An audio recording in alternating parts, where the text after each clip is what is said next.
Assalamu alaikum and welcome back to the Lost Islamic History podcast. Today we're going to talk about one of the most amazing, wonderful, beneficial, and important inventions of all time.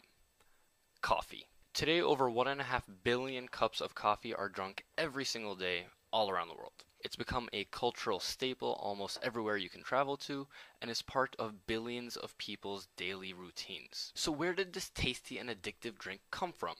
And when did it become so popular? Now, believe it or not, it's a relatively new drink. It's only been around for a few hundred years, since the 1400s. Now, I know that sounds like a long time ago, but relative to the rest of human history, thousands and thousands of years, coffee is a pretty new invention. So where did it come from? Well, the legend goes that somewhere in Ethiopia, or maybe Yemen, there was a goat herder who realized that every time his goats ate beans from one particular tree, they had a lot of extra energy and were jumping around all over the place, and generally acting pretty crazy. I don't know about you, but if I saw my goats doing that, I would stay very, very far away from that tree. But apparently that goat herder was a pretty brave fellow and ended up chewing some of those beans and realized that he had more energy because of it. Eventually, the people in that region realized that if you grind the beans, you can dissolve the powder in water and make a dark drink that gives you more energy. Thus, coffee was born.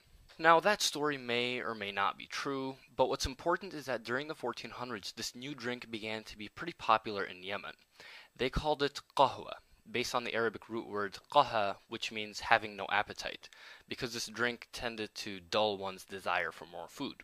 It was especially popular in Yemen among Sufis and other religiously oriented people, as it gave them the energy to stay up at night worshipping God. From Yemen, the drink spread north into the Ottoman Empire, where the Turks called it kahva.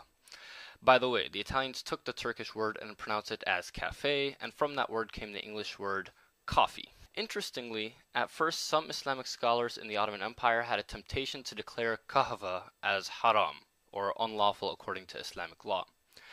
The reasoning for that was that this new, unknown drink affected the mind, so they were afraid it might be similar to wine, which is unlawful in Islam. In any case, that ban didn't last long, because during the reign of Sultan Suleiman Qanuni, also known as the Magnificent in the West, the highest religious authority of the empire, the Grand Mufti Abu Saud Effendi, analyzed the drink and realized there is no legal basis in Islam to declare it unlawful, so the consumption of coffee was allowed again in the empire. And, as you can imagine, the people rejoiced. Throughout the empire, and especially in Istanbul now, coffee shops began to spring up all over the place, and European travelers took notice. Wealthy Venetian traders especially imported this new drink into Europe throughout the 1500s and 1600s.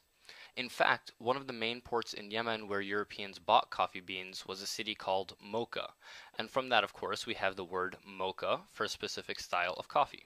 Now, the Europeans also went through a religious legal issue with coffee. The Catholic authorities were tempted to declare the drink as unlawful, especially since it was a quote-unquote Muslim drink. But eventually, in the year 1600, the Catholic Church again allowed its use, and again, the people rejoiced. Now, probably the most important impact of coffee in history was the fact that it helped pull Europe into the Renaissance and Enlightenment eras. Throughout Europe's Dark Ages, alcohol was the drink of choice. You'd start your day off with beer soup, have a piece of bread with beer for lunch, and finish off your day with some bedtime beer to help you sleep. Needless to say, it's pretty tough to build a stable and organized society when everyone is always drunk. When coffee was introduced, people began to drink that instead. And coffee has the exact opposite effect of alcohol. It makes people more alert, makes them think more clearly, and keeps them awake.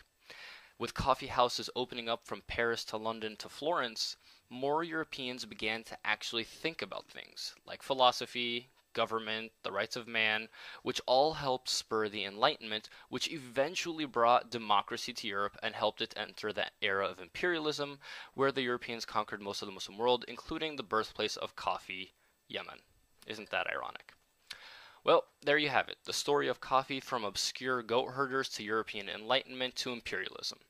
I hope you enjoyed this episode of the Lost Islamic History podcast, and we'll see you next time. Salam.